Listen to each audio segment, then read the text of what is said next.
today we will discuss the paper "A Whole Cell Computational Model Predicts Phenotype from Genotype," and we'll discuss what they had to say in that paper. So the goal of the paper was to build a whole cell computational model.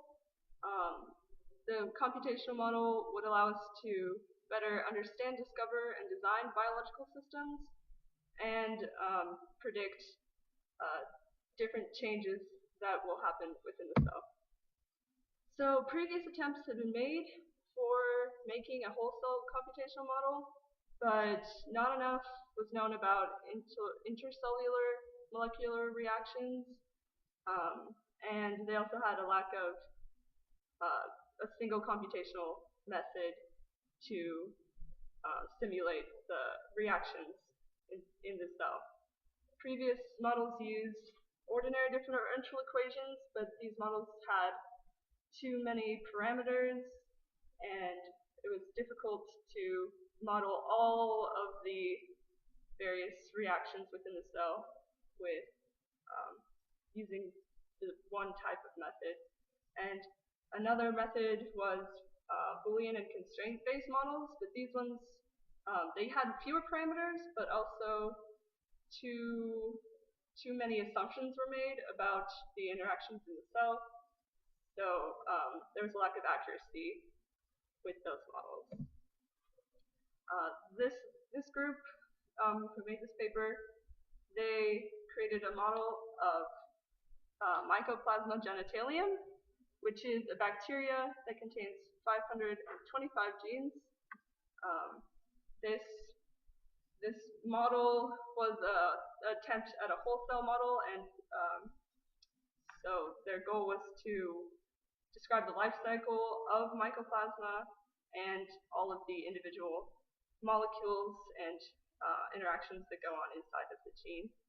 So they wanted to find the function of every gene product in mycoplasma and also predict a wide range of the cellular behaviors with different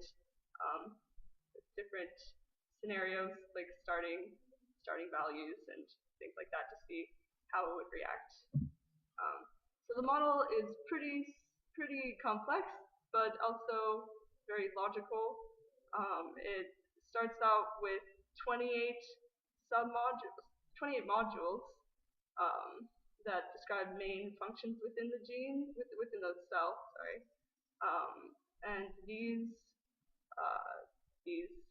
modules are based off of different parameters, cell variables here that kind of control the reactions. And the nice thing about this model of a whole cell is that it could allow for different mathematical models for every submodel here. So basically what they would do is they would run the simulation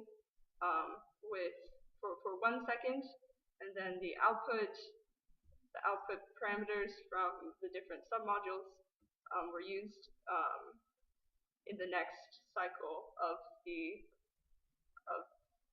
cell. So they would run it until the cell either divided, the life cycle was complete, or they ran out of time in the simulation. So an overview of this is they used 28 modules. They were they would test the different modules individually, and once they worked, they integrated them together using the system that was similar to ordinary differential equations, and they used the output parameters. The starting output parameters were found from there's about 1900 parameters that are gathered from experimental data from 900 publications, and so they verified that these modules worked, and then proceeded to do more tests on the module. The tests that they performed were for validating the model. They validated it against an independent data set that was not used to come up with the initial parameters. And and they found that their model did agree with that external parameter set. So the next thing they wanted to check was the predictive behavior of their model. The model's predictive behavior was shown by analyzing the DNA and binding protein interactions in mycoplasma.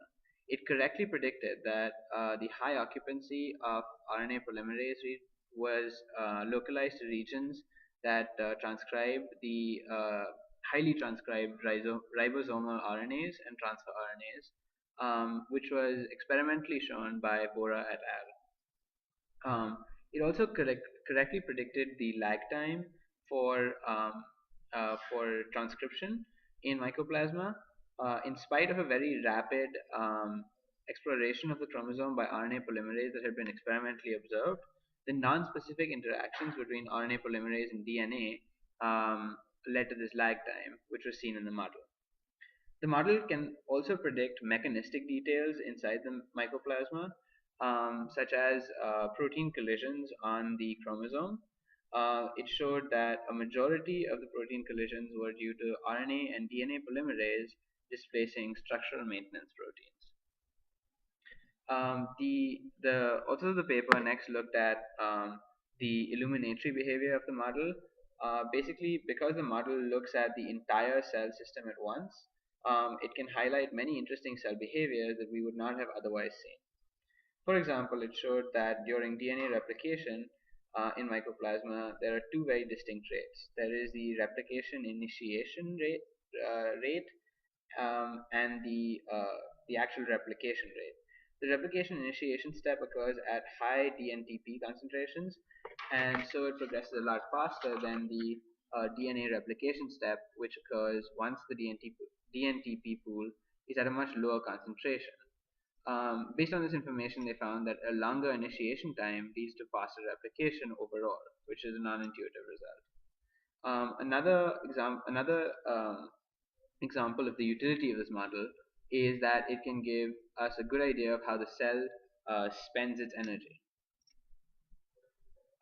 The authors of the paper next decided to use this model to gain new results about the mycoplasma. They made single gene disruptions all throughout the genome, and tried knocking out every gene in the mycoplasma. Besides being predictive and illuminatory, this model also showed that it could show new results for the mycoplasma. The authors simulated every possible single gene knockout and saw which genes were essential for life and which genes were not. And they also saw why these gene products were required within the system through the model, based on which genes the knocked out genes interacted with. Finally, using this model, they could also see what each single gene knockout, what the phenotype of each single gene knockout was.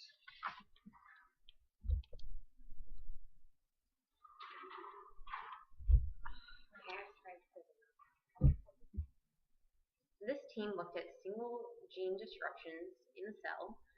They took 12 single gene disruption strands and tested them. In their results, they found that 2/3 of these reacted the way they expected them to, with 10 strands correctly predicted to be viable and 2 incorrectly predicted not to be viable. The reason this is important can be clearly seen in a case study with the single gene disruption of the enzyme IPDA. IPDA is used as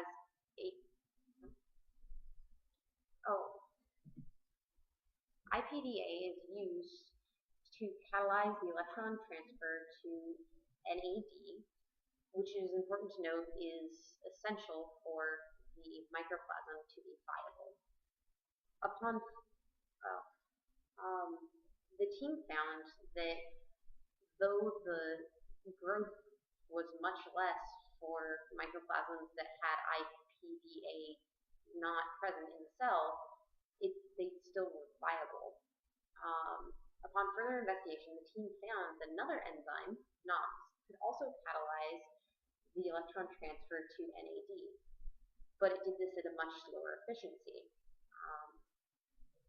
They also found that there was a sufficient concentration of NOx in the cell to replace IPDA in this reaction. Okay. In conclusion, the whole cell model that is created by this team is able to reproduce observable phenomena in the cell and also allows new insight into biological systems. The team ends this paper with a call to action, urging new drafts of the whole cell model as intercell reactions are further explored and as new technology is created. They also stress that it's important to use different cells like E. coli in future drafts because microplasm is difficult to measure experimentally. Thank you for your time.